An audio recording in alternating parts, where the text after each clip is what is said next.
시청자 여러분 안녕하십니까? 책 읽기 8일차 패자 부활 그리고 시작 지음 이용원 안전 그 소중한 가치 안전이란 위험이 생기거나 사고 날 염려가 없는 상태를 의미한다. 그러나 우리는 수많은 위험과 사고에 노출된 상태에 놓여 있다. 누군가 희생되고서야 안전을 찾는 사회, 그마저도 시간이 지나면 잊는 사회, 한 사람이 이루는 것이 아니라 한 사람도 빠져서는 안 되는 것이 안전활동이다. 그 사실을 잊을 때 다음 희생자는 나와 내 가족이 될 수도 있다. 너 커서 뭐 될래? 어린 시절 아버지가 회사 옥상으로 황급히 뛰어 올라가던 모습을 종종 본 일이 있다. 그리고 그때마다 옥상 중계탑에 달린 확성기가 온 동네에 쩌렁쩌렁 울려 퍼졌다. 그 소리의 내용은 지역에서 발생한 미아를 찾아주기 위한 방송이었다. 부모를 잃어버리고 겁에 질린 아이와 아이를 잃어버리고 사색이 된 부모들 위해 뛰어다니던 아버지의 모습. 어렸던 나에게 그 모습은 굉장히 멋진 모습으로 남아있다. 그리고 막연하지만 나도 나중에 저런 좋은 일 많이 해야겠다는 생각을 하곤 했다. 그렇게 무엇이 되기보다 무엇을 하고 싶다는 꿈을 아버지의 등을 보며 키워갔다. 동서디지털 주식회사 대표이사 시절 퇴근 후 부산의 바닷가를 산책하는 일을 즐겼다. 그 시간은 현재와 미래에 대한 고민을 하는 사색의 시간이었다.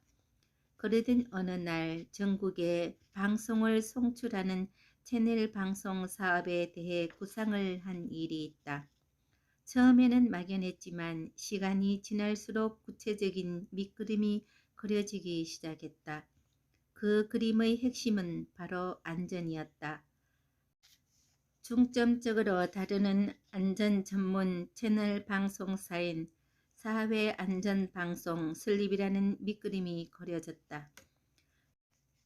나아갈 방향을 정하고 채널 방송사 설립에 대해 조언을 구하고자 가까운 지인들을 만나기 시작했다. 조언을 구한 이들은 대부분 아버지와 연배가 비슷하고 업계에 전통한 분들이었다. 그러나 하나같이 조언보다는 깊은 우려를 표했다. 그들은 약속이나 한 듯 같은 조언을 해주었다. 첫째, 유료 방송 시장을 너무도 모른다는 것이었다. 방송통신의 구조상 내가 위치하고 있는 지역 케이블 방송사 대표이사는 채널 배정 권한을 가지고 채널 방송사의 생사 여부를 결정할 수 있는 막강한 자리였다. 그렇듯 소위 말하는 갑의 위치를 영위하고 있는데 반해 내가 하고자 하는 채널 방송 사업은 을 중의 을의 위치였다. 그러니 다른 사람들의 입장에서 보면 스스로 그 자리로 간다는 것은 비친 집과 다름없었다. 둘째, 현재 플랫폼 사업인 지역 케이블 방송사의 대표이사 지위를 활용해 고유 채널을 만들었다고 하더라도 업계에서 그 채널을 대우해 줄리 만무하다는 것이었다. 전국의 지역 케이블 방송사 대표이사들과 친분이 있다 한들 기존의 채널을 빼고 넣어주거나 채널 배정에 힘써 준다는 것에 일말의 기대를 갖지 말라는 것이었다. 그만큼 철저하게 이해관계로 맺어진 세계라는 뜻이었다. 결국 국물도 바라지 말라는 것이다. 셋째, 신규로 시작하는 채널 방송 사업에서 손익 계산은 안 하는 것만 못하다는 이야기가 있었다. 이익은 고사하고 적자를 내지 않으면 다행인 것이 채널 방송 사업이라고 했다. 그리고 끝에는 항상 다시 한번 생각해 보거라 냉혹한 현실과 시장 환경을 꼼꼼히 분석해 보라는 것으로 결론을 맺었다. 우리 이 대표께서 뭘 잘 모르시는 것 같은데 부산에서 갑의 위치에 있는 사장으로 일하다가 서울에서 채널 방송 사업을 시작하면 반드시 시련을 겪게 될 겁니다. 부산과 서울은 생태계가 전혀 다를 뿐더러 서울의 중력은 부산과도 비교도 되지 않을 정도로 센 곳입니다. 같은 고초를 겪고 겨우 적응할 즈음이면 이미 사업은 바닥을 향해 추락하고 있을 겁니다. 그러니 안전이 뭡니까? 손에 꼽을 정도로 돈이 안 될 만한 방송을 하겠다니 그건 아닌 것 같습니다. 승승장구하던 이 대표가 이번에는 잘못 짚은 것 같네요. 그야말로 신랄한 비판이었다. 그러나 반박하기조차 어려울 정도로 현실적이어서 더욱 뼈아팠다. 하지만 스린 속을 달릴 길을 또 없이 또 한 차례 이야기가 이어졌다. 만에 하나라도 채널 방송 사업을 추진하게 된다면 꼭 100억 원 이상 갖고 시작하세요. 그리고 지상파에서 방송한 것을 돈을 주고 빌려와 재방송할 수 있는 드라마 채널이나 자극적인 게임, 영화, 오락, 성인 채널 등을 하세요. 그나마 그게 수명이 좀 길 겁니다. 나머지는 정말 비현실적이에요. 비상업적인 전문 분야 채널은 절대로 오래 갈 수 없고 망해서 쫓겨날 겁니다. 그러니까 제발 그 생각을 접으세요. 결국 또 한 차례의 냉수를 먹고 속 차리라는 이야기를 들었다. 하지만 그릇된 선택으로 내가 무너지는 것을 염려한 쓰디쓴 친구였다. 그래서 너무 감사하고 행복했다. 그러나 한편으로는 오기가 발동하면서 승부욕이 생기는 것을 느낄 수 있었다. 그리고 다시 한번 긍정의 힘을 믿어보기로 했다. 막연하게 나도 체중에 저런 좋은 일 많이 해야겠다고 다짐했던 어린 시절의 꿈은 그렇게 구체적인 모습으로 내 눈앞에 나타났다. 만약 아버지의 그런 모습을 보지 않았더라면 혹시 다른 생각을 하지 않았을까? 죽음의 바다. 본격적으로 채널 방송 사업을 구상하기 시작했을 때 지인들은 하나같이 절대 하지 말라며 협박 아닌 협박을 할 정도였다. 그리고 그 중에서 한 번은 신규 채널 방송 사업에 대해 이렇게 비유했다. 신규 채널 방송 사업자는 평균 생존 기간이 3년 미만입니다. 이를 비행기에 비유하면 이륙은 했는데 착륙할 곳이 가득 찼다고 보면 돼요. 그렇다고 해서 공중급유를 받을 수 있는 것도 아닙니다. 그렇게 활주로를 못 찾고 공중에서 배회하다가 연료가 떨어져서 추락해 산산조각으로 나는 게 운명입니다. 운이 좋아서 비상 착륙에 성공했다고 하더라도 다시는 날 수 없는 고철 덩어리나 다름없게 됩니다. 그 이야기를 듣는 나는 당시 손에 땀이 차고 머리가 멍해졌다. 언제나 긍정적인 생각으로 일을 추진하던 나였지만 이보다 빨리 망해서 전 재산 날리기 좋은 사업이 없다는 말 앞에 할 말을 잃었다. 와, 이렇게 비관적이고 절망적인 사업인데 과연 시작하는 게 맞나? 라며 물음을 던질 정도로 스스로의 믿음이 흔들렸다. 그러나 정도가 끝이 아니었다. 나를 회유하기 위한 발언들은 끝없이 이어졌다. 이 대표, 많은 사람들이 방송사의 단면만 보고 덤벼들어요. 마치 양귀비와 같이 화려한 겉모습으로 사람을 홀리는 게 방송시장입니다. 밖에서 보면 아름답죠. 그런데 거기에 중독된 사람은 어떻겠습니까? 처참하죠. 평생을 제조업이나 작은 기업을 땀 흘려 일군 사람들이 방송 사업을 동경합니다. 많은 것을 이뤘지만 아무도 안 알아주거든. 그래서 내가 가끔 나 같은 사람과 만나면 업계 정보 등을 묻다가 최고의 대우를 해줄 테니까 나랑 같이 신규 방송 사업을 시작하자고 합니다. 그럴 때마다 제가 뭐라고 하는지 알아요? 아니요, 잘 모르겠습니다. 저는 그분들에게 이렇게 얘기해요. 세상에는 돈을 많이 들여 하는 사업 중에 돈을 버는 업종이 많습니다. 그런 업종에 수십억을 투자하면 많이는 못 벌어도 안정적으로 버는 경우가 있지요. 그렇지만 그 돈으로 채널 방송 사업을 하려거든 적어도 자본금의 두세 배를 보유하고 있거나 지속적으로 그 이상의 돈을 투자할 수 있는 기업을 가지고 있어야 합니다. 그리고 그 돈을 다 쓰고 빈털터리가 되어도 상관없을 정도로 돈이 있지 않다면 절대로 시작하지 마세요. 성공한 백만장자가 재미로 라스베가스에 방문했다가 가지고 간 거금뿐 아니라 빚까지 지게 되면서 종국에는 모든 재산을 탕진하는 것처럼 그래서 구걸하며 연명하면서도 1센트짜리 하나라도 생기면 잭팟을 터뜨려 모든 걸 만회하려는 모습과 다를 게 없는 곳이 채널 방송 사업입니다.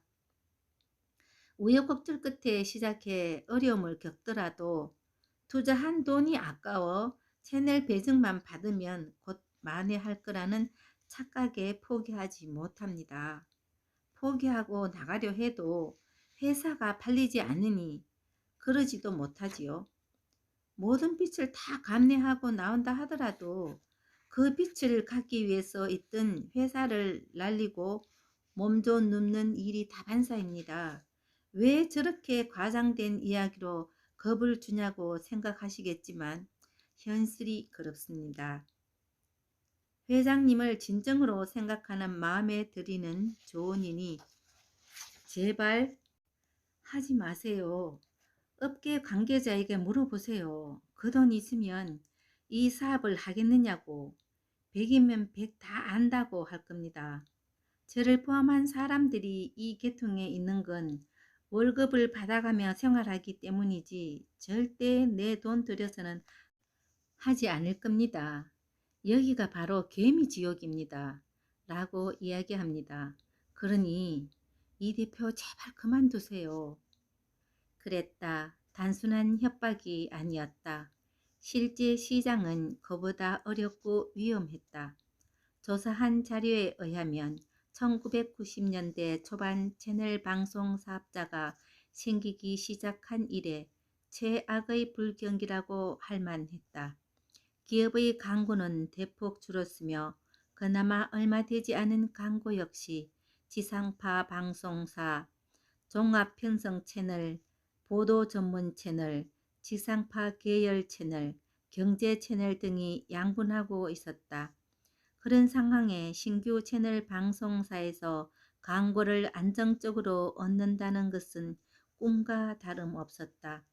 업계의 전설로 불리는 사람들은 입을 모아 말했다.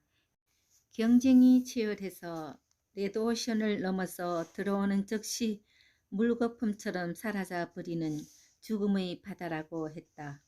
부정적이다 못해 절망적인 내용에 할 말을 잃었고 겁도 났다. 그러나 하기로 한 이상 포기할 생각은 없었다. 그분들의 이야기를 가슴에 새기고 더욱 철저히 준비하고자 다짐했다. 그것이 레드오션이든 죽음의 바다이든 버텨낼 자신이 있었다. 시간을 들여 천천히 단거리 경주가 아닌 마라톤을 하는 심정으로 마음을 다잡고 또 다잡았다. 어차피 편한 삶을 살아온 적은 없었다. 매번 도전의 연속이었다. 그렇게 미지의 바다에 발을 들여놓았다. 사회안전방송 세이프TV 사회안전방송을 창립하기까지 2년이라는 준비 과정이 있었다. 그 과정에서 참으로 많은 사람들에게 조언을 구하고 자료를 조사했다. 이야기를 들으면 들을수록 자료를 조사하면 할수록 창립하는 것이 맞는지 의문이 들기도 했다. 그런 혼란 끝에 2010년 하반기 창립하기로 결심을 굳혔다. 이후 재빠르게 법인 설립을 진행하였으며 자금을 융통했다. 그렇게 2010년 10월 10일 사회안전방송의 역사가 시작되었다. 당시 내 나이 만 32이었다.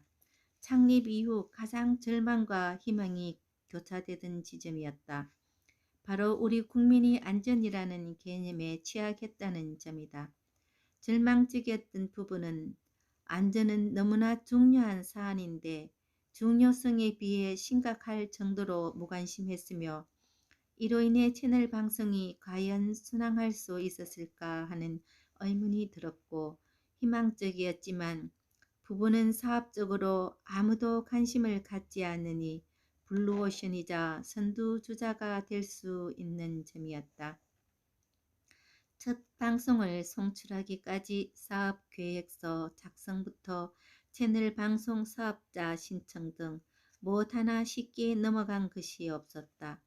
법인 등록마저 늦어지면서 2010년까지 해야 했던 채널 배정 및 신규 론칭을 신청조차 할 수 없었다. 각 기업들이 정한 마감 기한을 한참 넘겼으니 당연한 일이었다. 100번 양보해 받아준다 해도 그들의 입장에서는 안전이라는 생소하고 현실성 없는 채널 방송을 넣어준다는 것은 무리였다. 그렇게 연락이 닿자마자 지역 케이블 방송사로부터 거절당했다. 그러나 그냥 손을 놓고 있을 수는 없었다. 다음 해로 넘어갈 경우 방송 한번 해보지 못하고 수억 원 돈이 날아가는 상황이었다. 이륙은 했는데 착륙할 곳을 못 찾고 연료가 바닥나고 있는 비행기가 바로 나였다. 헛헛한 마음에 방문을 걸어 잠그고 한참을 앉아 있었다. 그러다 지푸라기라도 잡는 심정으로 기도를 했다. 심리적인 고통은 눈물로 흘러내렸다. 그렇게 흐느끼면서 하느님을 외치고 또 외쳤다. 그러자 이상한 일이 일어났다. 분명 현실은 선배들의 조언과 같이 흘러가고 있는데 마음 한구석에서 포기하지 말고 계속 전진해라는 내면의 목소리가 들려왔다. 그날 이후 소홀했던 기도를 일상화하면서 마음을 비우고 겸손해지기 위해 노력했다. 기도를 시작하고 한 달 후 동서디지털 방송 주식회사 대표이사 시절 참석하던 방송사 친목 모임 회원들에게 연락해보자 고 마음을 먹었다. 그들은 사회안전방송을 설립하면 채널 배정을 약속할 정도로 가깝게 지냈다. 아니 그런 줄만 알았다. 전화와 문자, 친필 서면으로 연락을 시도했지만 제대로 받아주는 이가 없었다. 그나마 연락이 된 이들도 신규 채널 배정을 부탁하자 매몰찬 거절의 말과 함께 전화를 끊어버렸다. 이후 눈치가 보여 문자조차 쉽게 보낼 수 없게 되었다. 쏜 것으로 가슴을 찌르는 것만 같았다. 그러던 중 생각하지도 못한 전화를 받게 되었다. 그분은 채널 방송 사업에 대한 부정적 견해와 마음은 단단히 먹으라는 충고의 이야기를 듣게 되었다. 그래도 관심을 가져줬다는 것만으로도 고마웠다. 그리고 며칠 후 이미 한번 거절됐던 지역 케이블 방송사에서 다시 신청서를 넣어보라는 연락이 왔다. 한번 거절되었던 터라 큰 기대는 없었다. 그리고 또 며칠 후 디지털 채널에 방송할 예정이니 송출 신호를 연결하고 그 전에 문제가 생기지 않도록 시험 방송과 테스트를 마치라는 이야기를 들을 수 있었다. 그 말을 듣자마자 직원들과 함께 눈맞은 강아지처럼 사무실을 뛰어다녔다. 그런데 첫 방송을 위해 힘써준 것은 다름 아닌 단단히 먹으라고 전화를 주셨던 원주 영서 케이블 방송의 김희진 회장님이었다. 설립 이듬해인 2011년 2월 1일 강원도 원주에 위치한 원주 케이블 방송의 전파를 타고 사회안전방송의 첫 방송이 송출되었다. 비록 몇천 명의 디지털 방송 가입자가 전부였지만 드디어 시작이었다. 그러나 기쁨도 잠시. 설립 후 넉 달 동안에 이미 자본금의 30%가 소진된 상태였으므로 수입은 전무했다. 그 와중에 매월 수천만 원의 지출이 발생하는 것을 생각하며 마냥 웃을 수만 없었다. 첫 방송 송출의 기쁨과 현실의 암울함 속에 문득 회사 설립 전에 선배들이 헤어주었던 조언들이 스쳐갔다. 그러자 다리에 힘이 풀려 의자에 주저앉고 말았다. 안전방송으로 가게 되면 추락하는 속도는 2배가 될 것이며 누가 그걸 보겠느냐던 말이 떠올랐다. 그랬다. 정말 찾는 사람이 없었다. 서글픈 마음에 눈시울이 붉어졌다. 떼돈을 벌고자 한 것도 아니고 다만 같이 공감하자는 것뿐이었는데 누구도 알아주지 않았다. 넘을 수 없는 벽 앞에 서 있는 기분이었다. 그래도 진정성을 알아준 이가 있다는 것에 감사하며 힘을 내었다. 연평도와 후쿠시마 2010년 11월 23일 오후 2시 30분 인천광역시 옹진군 연평면의 대연평도에서 평화를 깨는 폭음이 울렸다. 북한의 소행이었다. 국민은 불안에 휩싸였고 군의 경계태세는 전시에 준비하는 상황이 되었다. 매스컴은 앞다투어 선정적이고 불안감을 조장하는 소식을 쏟아냈다. 연평도 포격 사건 이후 많은 국민이 국가 안보의 필요성과 중요성에 대해 눈을 뜨기 시작했다. 국가 안보 역시 사회 안전의 일부이다. 그리고 놀라운 일이 벌어졌다. 이미 신규 채널 배정을 거절했던 지역 케이블 방송사들이 다시 한번 제안서를 넣으라는 연락이 치해왔다. 웃을 수도 울을 수도 없는 상황 앞에 다소 혼란이 찾아왔다. 그러나 사회 안전에 대해 알릴 수 있는 분명한 기회가 찾아온 것만 확실했다. 이 사건으로 인해 국가 차원에서 사회 안전에 대해 여론이 형성됐다. 그도 그럴 것이 휴전 상태인 북한을 앞에 두고 안보 불감증에 빠진 국민이 언제든 위험해질 수 있다는 것을 깨달은 사건이었기 때문이다. 아무튼 그날을 계기로 여러 방송의 찬연도 신규 채널 배정을 받게 되면서 채널 방송 사업에 진입할 수 있었다. 연평도의 표현이 채 가시지 않는 2011년 3월 11일 오후 2시 리히터 규모 9.0의 전례가 없는 지진이 후쿠시마를 덮쳤다. 수십 미터의 해일은 빠르게 대지를 잠식했고 수만 명의 인명을 앗아갔다. 해일이 물러간 자리에는 앙상 한 건물만 남아있었다. 대지는 생기를 잃었고 사람들의 눈에는 절망조차 남아있지 않았다. 그러나 진짜 큰일은 따로 있었다. 안전을 자랑하던 후쿠시마 원자력 발전소가 파손되며 전국에는 폭발하는 대참사가 일어나게 된 것이다. 연평도 폭격 이후 안전 불감증의 긴 잠에서 깬 국민들은 후쿠시마 원자력 폭발을 계기로 국가의 재난뿐 아니라 개인의 안전 역시 보장할 수 없다는 것을 깨닫게 되었다.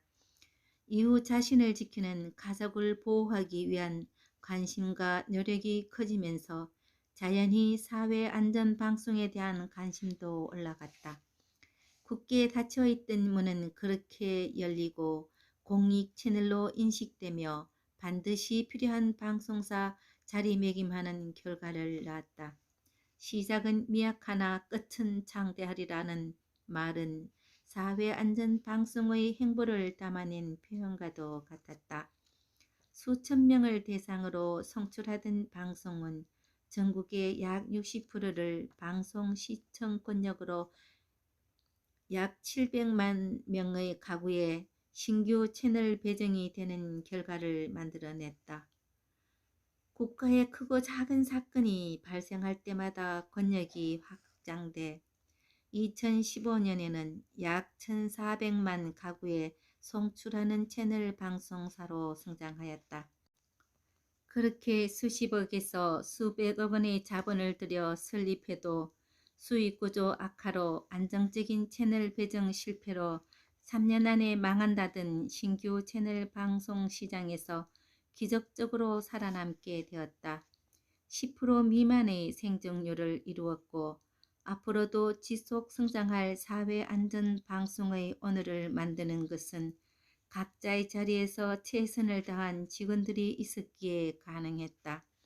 만약 신규 채널 배정 실패 후 그대로 주저앉아 다음 해 신청 시기를 기다렸다면 지금쯤 어떻게 되었을까? 힘든 길이다. 그래도 누군가는 반드시 가야 할 길이다. 포기하고 싶었다. 고된 여정이라는 것을 알고 시작했으나 생각보다 힘들고 고통스러웠다. 그래도 포기할 수는 없었다. 반드시 필요한 방송이었고 누군가는 지켜야 할 가치였다. 단 한 명의 시청자라도 그 가치를 알아준다면 그것만으로도 의미 있는 일이다. 대국민 안전 캠페인의 시작.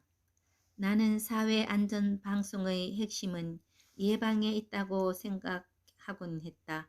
물론 사회안전방송이 존속하게 된 이유가 사건, 사고 발생해서였다는 것이 아이러니했지만 예방을 통해 안전상태를 유지하는 것이 가장 이상적이라고 생각한다. 누구나 살면서 크고 작은 사고를 겪는다. 그런데 미처 대응 방법을 숙지하지 못하거나 두려워 머뭇거리는 사이 더 큰 위험에 빠지거나 돌이킬 수 없는 결과를 초래한다. 그래서 반드시 교육이 필요한 것이며 교육을 통해 온 국민이 숙지할 수 있다면 한 사람이라도 위험한 상황에서 벗어날 수 있다는 것이라고 생각했다. 그런 신념 속에 추진한 것이 대국민 안전 캠페인이었다. 연평도 포격 사건과 후쿠시마 원전 사태 이후인 2011년 5월 22일 정부 부처 함께하는 방송을 시작했다. 소방방재청이 기획하고 제작한 안전한국 길라잡이 시리즈를 시작으로 그동안 홍보되지 못한 정부 부처의 안전교육, 콘텐츠와 사고 예방 프로그램 등을 편성해 방송했다.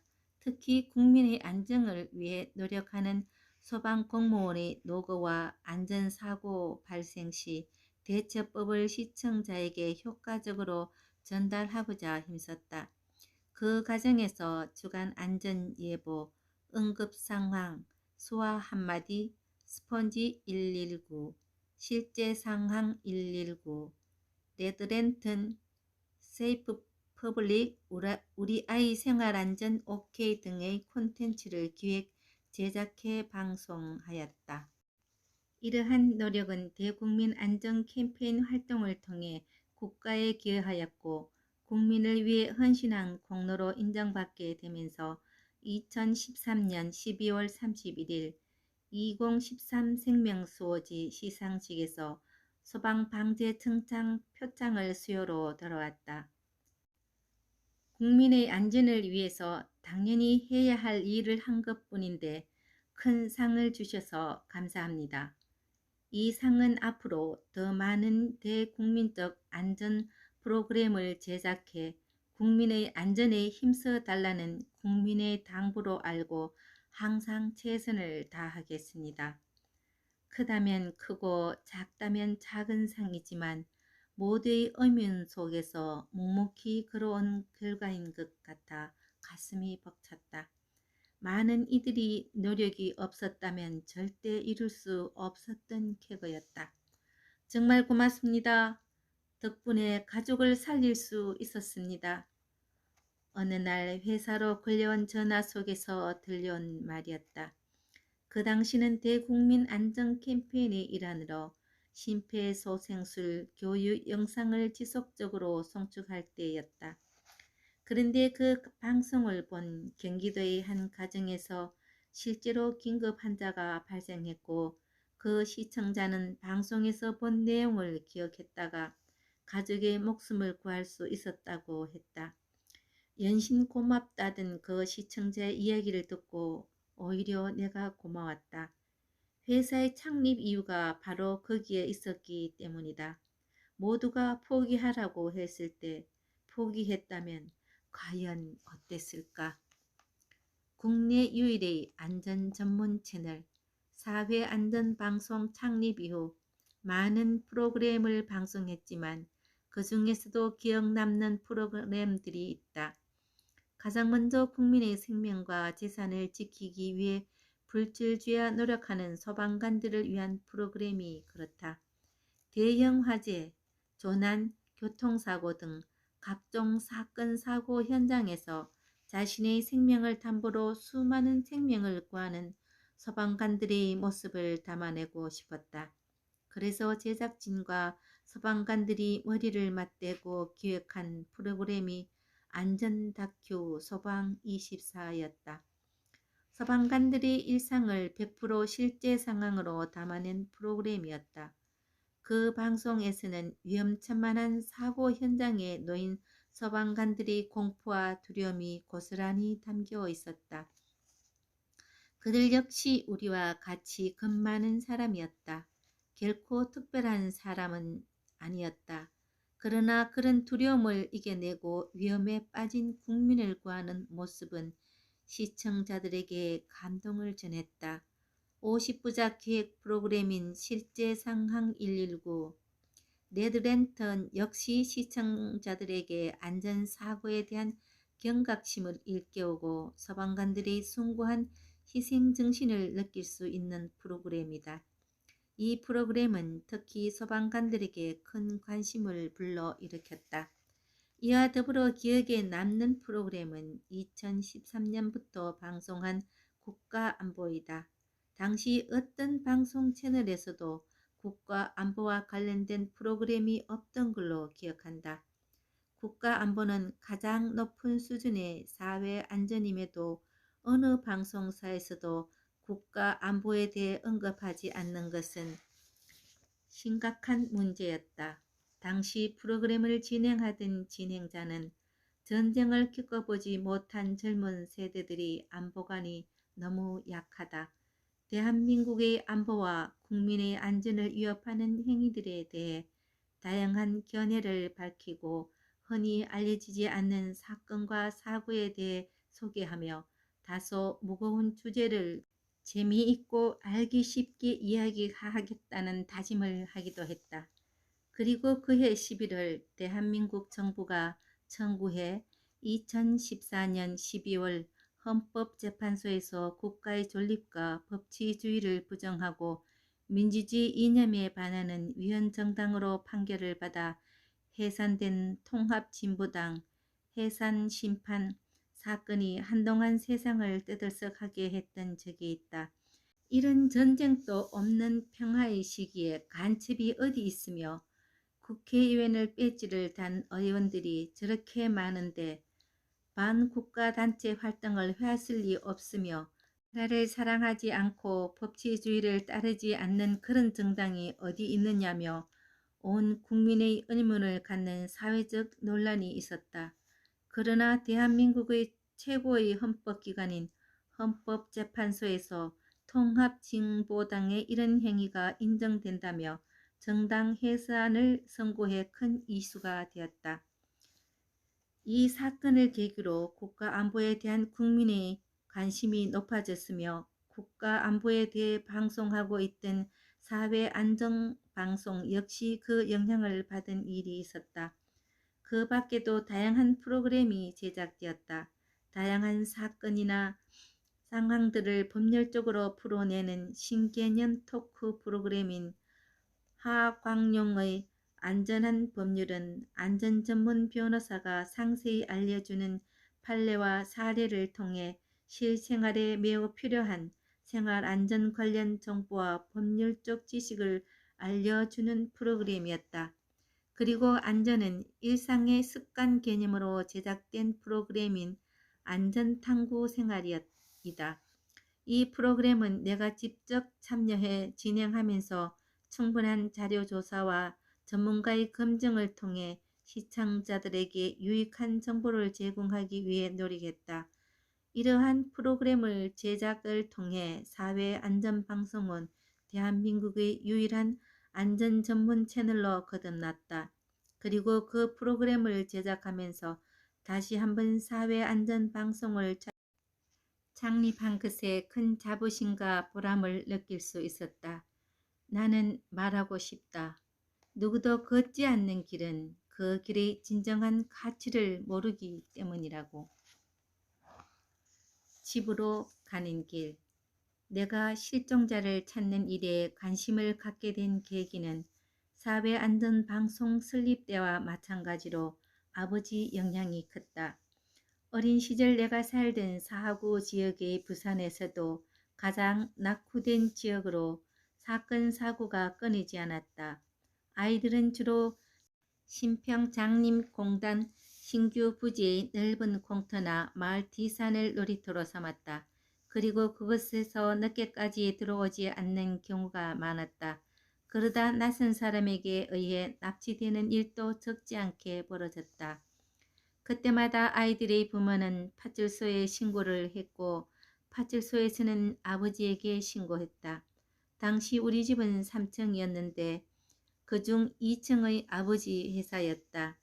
일단 실종자 신고가 들어오면서 회사를 지키고 있는 직원들 중 한 명이 재빨리 옥상으로 올라가 확성기를 통해 실종자를 찾는 방송을 시작했다.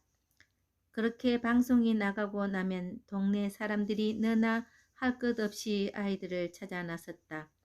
덕분에 우리 동네에서 아이들을 잃어버리면 다른 지역에서 비해 빨리 찾을 수 있었다. 그런 일이 생기는 날이면 호기심을 이기지 못하고 빼꼼히 들여다본 기억이 있다.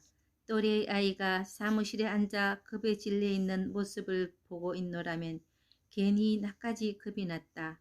그렇게 얼마의 시간이 흐르면서 소식을 듣고 달려온 아이의 가족들이 아이를 부둥켜 안고 오열하는 모습은 뇌리에 깊숙이 박혔다. 그리고 부모의 손을 잡고 집으로 돌아가는 모습에 나도 모르게 진정이 됐는지 눈물이 흐르곤 했다. 분명 아버지는 영리적인 목적을 가지고 방송 사업을 했다. 그러나 실종자를 찾는 것처럼 지역에 헌신할 수 있는 일이라면 가장 먼저 발벗고 나섰다. 그렇듯 아버지의 헌신은 어린 마음에도 자랑스럽고 존경할 만한 모습이었다. 본격적으로 실종자를 찾고자 마음을 먹은 것은 사회안전방송을 설립하기 전인 2010년도 중반 어느 날 서울의 보라매 공원에서였다. 약속이 있어 찾았던 그곳에서 울고 있던 한 아이가 있었다. 한참을 지켜보았지만 보호자는 나타나지 않았고 길을 잃은 아이라는 생각이 들었다. 아이의 이름은 도현이었다. 경찰에 신고 후 아이를 달래며 곁을 지켜주었다. 아이의 부모는 몇 시간 후에서야 경찰에게 소식을 듣고 나타났다. 내가 그 자리에 있어 다행이고 무사히 집에 갈 수 있어 다행이라는 생각에 안도감이 들었다. 그러나 아이의 곁을 지킨 몇 시간 동안 나는 많은 생각을 해야 했다. 당시 공원에는 많은 인파가 있었음에도 누구 하나 아이를 돌보거나 물어보는 이가 없었기 때문에 물론 그들의 사정을 모르기 때문에 비난할 수는 없었다. 다만 내 일이 아니라고 해서 그렇게 무관심할 것이 아니라 내 가족에게 이런 일이 생긴다면 이라는 생각을 갖게 할 수는 없는지 스스로에게 물었던 기억이 있다. 바로 그때 사람들의 공동체 의식을 높일 수 있는 방안을 강구해야겠다고 다짐한 바 있다. 그때의 결심은 사회안전방송 설립 이후 구체적으로 진행되었다. 보건복지부 위탁 어린이재단 실종아동 전문기관, 경찰청의 실종아동 찾기센터와 공동으로 실종된 아동, 장애인, 노인을 찾는 캠페인 방송을 제작하는 계획을 세웠다. 캠페인 방송 제작을 위해 관련 기관의 데이터베이스를 공유하고 실종자 정보를 제공받았다. 이를 영상 콘텐츠로 제작해 2011년 5월 18일부터 전파를 쏘아 올리며 역사적인 첫발을 내디뎠다. 대한민국 한 해 실종자는 대략 2만 명이 넘었고 그들의 대부분이 사회적 취약계층이라는 것이 더 큰 문제였다. 남아있는 가족들이 생계를 포기하고 찾아 나서는 것조차 어려운 상황이었다. 그래서 더욱 사명감을 가지고 일회성 방송이 아닌 정기적으로 방송으로 실종자 찾기에 심혈을 기울였다. 실종자 찾기 재단과 협력해 가시적인 성과를 내면서 매월 4~5명의 실종자들을 가족의 품으로 돌려보낼 수 있었다. 그 중에서도 특히 실종 아동 문제에 신경 썼는데 유관기관들과 유기적 협력을 통해 어린이 유괴 예방, 애니메이션, 실종 아동 방지, 팔찌 착용 캠페인, 학부모를 위한 아동 실종 예방 및 유괴 방지 프로그램 제작 등을 통해 지속적인 홍보와 예방 활동을 강화했다.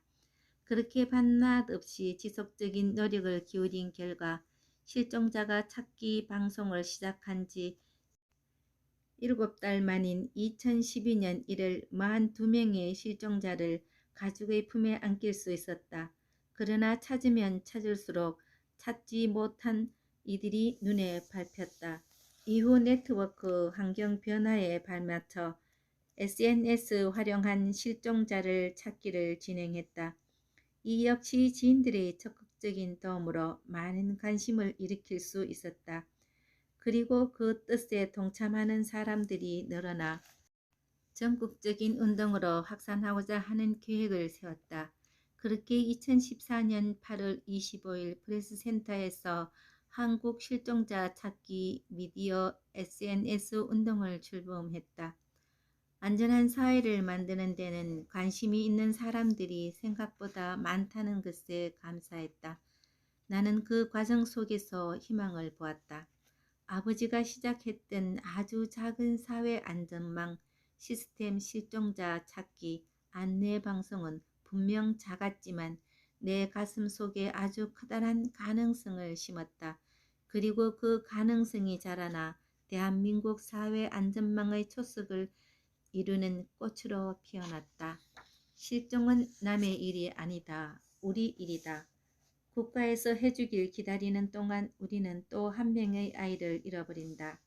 평생을 죄책감에 시달리는 내 이웃의 얼굴을 보면 내가 아니라서 다행이라는 안도감보다 찾아주지 못한 미안함이 든다.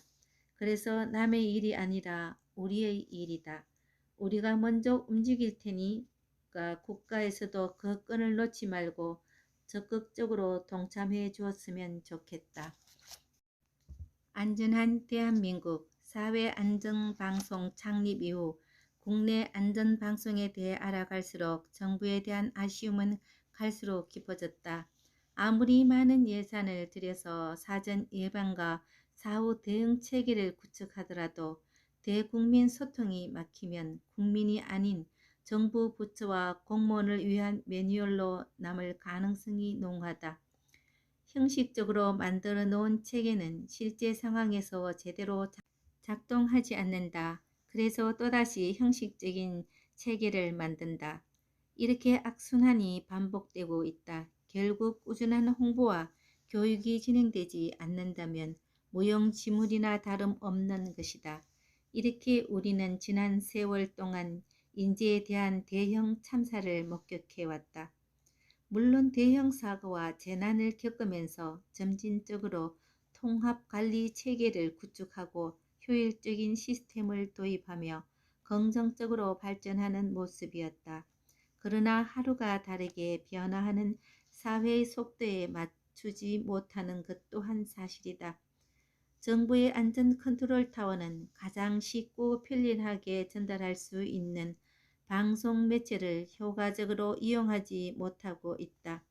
전 국민이 보유하고 있는 TV와 스마트폰 등을 통해 쉽게 접근할 수 있도록 해야 하는데 그렇지 못한 게 실정이다.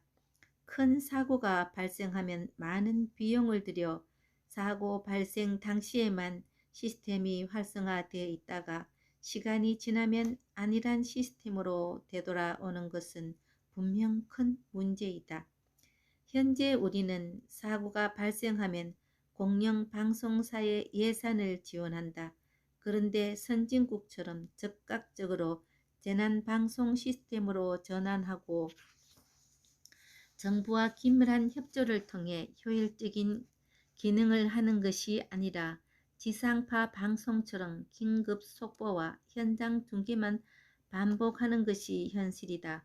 사고가 일어나기 전에 사회 구석구석에 존재하는 안전 문제를 진단하고 혹시 사고가 일어났다면 철저한 원인 분석을 통해 같은 실수를 범하지 않도록 교육할 수 있는 방송이 마련돼야 한다. 정부의 안전 컨트롤 타워의 통합 안전 시스템을 돕기 위한 재난 안전 전문 방송 매체의 조건은 우선 전국을 대상으로 24시간 정규 방송을 하고 TV와 PC, 스마트폰 등의 모든 단말기를 통해 실시간 방송할 수 있는 채널 방송 사업자 PP가 될 것이다. 그 다음으로 일일 방송 프로그램 편성 비율이 최소 50%에서 최대 100%로 각 정부 부처별 제작 보유하고 있는 대국민 안전교육, 사고 예방, 재난대처, 안전정책 홍보 관련 통한 관리하고 송출할 수 있어야 한다. 거기에 더해 일반 안전방송과 긴급안전방송 시스템을 구축하고 TV 실내와 스마트폰 실외 등의 단말기를 통해 상시적인 시청이 가능해야 한다. 결국 우리에게 당면한 과제는 꾸준한 홍보와 교육을 통해 안전에 대한 인식을 높이는 것이다. 그것은 마치 양치를 하는 습관처럼 행해야 하는 것이다. 따라서 안전 전문 방송의 중요성과 역할은 두말할 나위가 없다. 그리고 분명 저 예산으로 고효율을 낼 수 있는 방법 역시 존재한다. 현재 일부 정부 부처에서 신설한 방송 채널을 채널 방송 사업자에게 매년 일정 예산을 투입해 위탁하는 것처럼 방송 매체를 신설하고 안전 분야 전문 미디어 기업 등에 위탁하는 방법이 있다. 또한 기존의 정규 방송 매체를 재난 안전 분야 전문 채널로 선정해 안전 컨트롤을 제작 관리하고 편성해 상시적인 안전 예방 교육 및 사후 재난 대응 조치를 진행할 수 있을 것이다. 정부에서 위탁하거나 지정한 전문 방송 채널에 의해 제작된 프로그램은 방송 후에도 상당히 저렴한 비용으로 온 오프라인을 통해 교육용 자료로 활용할 수 있다. 그렇게 전국의 학교와 지역의 안전센터, 지자체 등에서 활용한다면 단체마다 중복되고 비효율적으로 낭비되는 콘텐츠 제작 비용을 줄일 수 있다. 그리고 어플리케이션을 통해 스마트폰 콘텐츠로 활용할 수 있기 때문에 방송 공공기관, 교육, 개인 교육용으로 활용할 수 있기 때문에 일석삼지의 효과가 있다. 결론적으로 정부가 국민을 위해 해마다 예산을 투입하고 관리하는 안전 컨트롤 타워의 통합 안전 시스템이 생활 습관으로 자리 잡기 위해서는 안전 전문 방송 매체의 중요성을 인식해야 한다. 또한 이를 가교로 삼아 안전 전문 콘텐츠를 효과적으로 공유하여 대국민 안전 의식을 높여야 한다. 그렇게 될 때 대한민국은 선진국을 넘어 세계적인 안전모범 국가로 거듭날 수 있을 것이다. 복비법 7. 삼투압 효과. 삼투압이란 농도가 다른 두 액체의 반투과 성막을 두고 농도가 낮은 쪽이 용매가 높은 쪽으로 이동하면서 발생하는 압력을 말한다. 예를 들어 배추김치를 만들 때 소금물에 배추를 담가두면 배추 안의 농도보다 배추 바깥의 농도가 높아져 배추의 수분이 빠져나가 배추가 시들해지는 것을 볼 수 있다. 인간관계에서도 선과 악, 긍정과 부정, 행복과 불행 등 다양한 형태의 삼투 현상이 존재한다.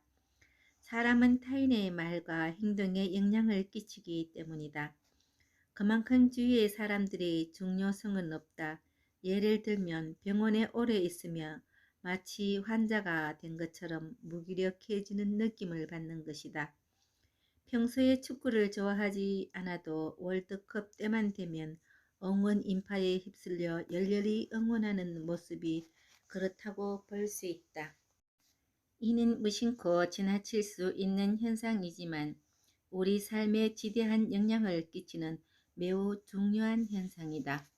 인간은 서로 간에 영향을 주고받으며 성장하기 때문이다. 친구 따라 강남 간다는 속담처럼 사람은 서로 간에 영향을 주고받는 존재이다. 나는 타인에게, 타인은 나에게 영향을 끼치며 살아간다. 그래서 곁에 있는 사람이 누구냐에 따라 내 모습도 달라지게 마련이다. 그래서 주위에는 의욕이 넘치고 긍정적인 사람을 두는 것이 좋다.